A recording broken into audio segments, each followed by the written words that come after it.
La presente imagen es una micrografía óptica a un aumento de 440 de un capilar teñido con hematoxilina eosina. En esta imagen podemos ver tres estructuras principales: una pequeña arteria muscular, una vénula postcapilar y una vénula muscular. Durante este video analizaremos cada una de estas estructuras, sus respectivos componentes histológicos y sus funciones. Pequeña arteria muscular. Para comenzar, debemos hacer un pequeño recordatorio del sistema cardiovascular, particularmente de las arterias, y dentro de sus tipos pondremos especial interés en las arterias musculares de pequeño calibre y las arteriolas. Comenzando con el concepto de una arteria muscular de pequeño calibre, debemos recordar que, igual que todos los vasos sanguíneos, posee tres capas en sus paredes, pero la característica distintiva de este tipo de arterias es su prominente túnica media con abundancia de fibras musculares, la presencia de una lámina elástica interna y una delgada túnica adventicia. También es necesario mencionar su tamaño, el cual es de 0.1 a 0.2 milímetros. Las arteriolas son las continuaciones inmediatas de las arterias musculares de pequeño calibre, y también debemos recordar sus características histológicas y sus dimensiones.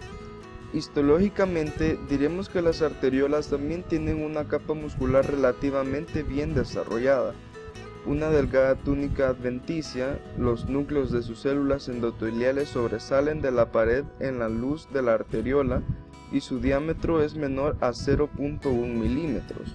Una vez aclarados estos conceptos, debemos aclarar qué tipo de arteria es exactamente la que nos presenta la imagen. Debemos recordar que en términos histológicos no hay medidas tan exactas como para decir que si una arteria es menor de 0.1 milímetros es arteriola, y si es mayor de 0.1 milímetros es una arteria muscular. Debemos ver los componentes histológicos, como lo es la lámina elástica interna y la túnica media, más que el diámetro en sí de la arteria. Ya se dijo que las arterias musculares sí tienen una lámina elástica interna, pero hay literaturas que sugieren que también las arteriolas de gran calibre sí tienen una membrana elástica interna, al igual que las arterias musculares. Entonces debemos recurrir a la última característica histológica, la túnica media, para la cual debemos consultar varios textos de histología, y la mayoría coinciden que la túnica media de las arteriolas tiene entre 1 a 3 capas de células de músculo liso, mientras que las arterias musculares más pequeñas tienen entre 3 a 5 capas de músculo liso. Solamente con este último criterio podemos decir ciertamente que lo que estamos viendo en esta imagen sí es una arteria muscular de pequeño calibre, el cual puede estar muy cerca de 0.1 milímetros o incluso un poco menor de ese diámetro.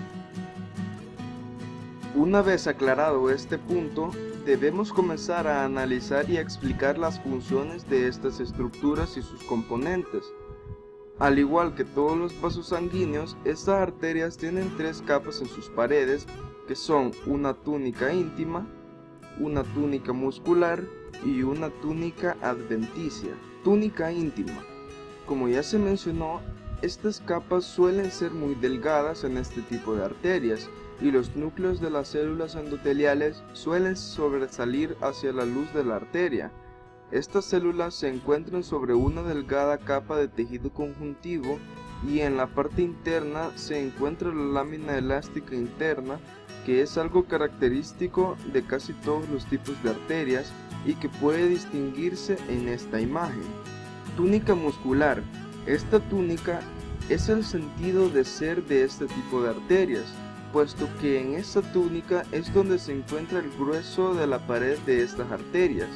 Las capas de células de músculo liso en estas arterias de pequeño calibre, debemos recordar que según los libros puede encontrarse un mínimo de 3 a 5 capas musculares en arterias de diámetro de más o menos 0.1 milímetros. mientras que las de gran tamaño pueden llegar a tener 40 capas de músculo liso. En esta capa también podemos encontrar fibras elásticas, fibras colágeno tipo 3 y sulfato de condroitina. Además de esto, también debemos recordar la presencia de una lámina elástica externa, la cual no es visible en este corte por ser una arteria de un diámetro tan pequeño. La importancia de esta capa es que este músculo liso ayuda a controlar el paso de la sangre hacia todo el cuerpo.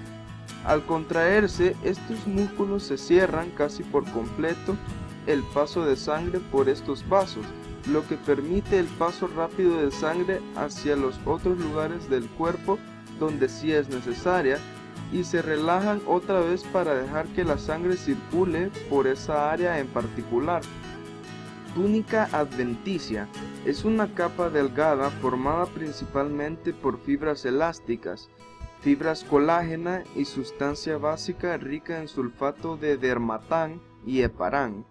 La importancia de esta capa en este tipo de arterias es la presencia del vasa vasorum y de los nervios que se encuentran en ella, los cuales son los responsables del comienzo del potencial de acción que despolariza las fibras musculares de la túnica media, lo cual permite que ocurra la reducción del diámetro de la luz por constricción del músculo liso. Vénulas poscapilares son la continuación de los capilares y el componente más pequeño del sistema venoso, que es el encargado de retornar la sangre de la periferia del cuerpo al corazón. Tiene un diámetro de unos 15 a 20 micrómetros. Sus paredes son similares a las paredes de los capilares, lo que significa que están formadas por una sola capa, la túnica íntima, la cual presenta un endotelio delgado rodeada por fibras reticulares y pericitos. Su túnica íntima presenta muchas fenestraciones con la finalidad que la sangre pueda retornar a ellas sin necesidad de la presión que tienen las arterias para que salga de ellas. Este tipo de vasos presentan una luz habitualmente colapsada, puesto que sus paredes no contienen o contienen muy pocas fibras musculares, sin las cuales es imposible que mantengan su forma como lo hace la arteria. Vénulas musculares. Este tipo de venas no son más que unas vénulas poscapilares con un diámetro mayor a 1 milímetro, y la principal diferencia histológica es que estas vénulas tienen células de músculo liso en lugar de pericitos, lo cual le da un cierto grado de rigidez a sus paredes, lo que impide que se colapsen como las propias vénulas poscapilares. También es importante mencionar que algunos autores consideran que estas vénulas tienen 3 capas al igual que las arterias. Una capa íntima que continúa con el mismo tipo de células que en las vénulas, una capa muscular poco desarrollada que se forma por la unión de las células de músculo liso, que son cada vez más abundantes a medida que aumenta el diámetro de la vena, y una túnica adventicia que se confunde con el tejido conjuntivo adyacente. También es importante mencionar que las venas no tienen bien definidas sus capas como la tienen las arterias.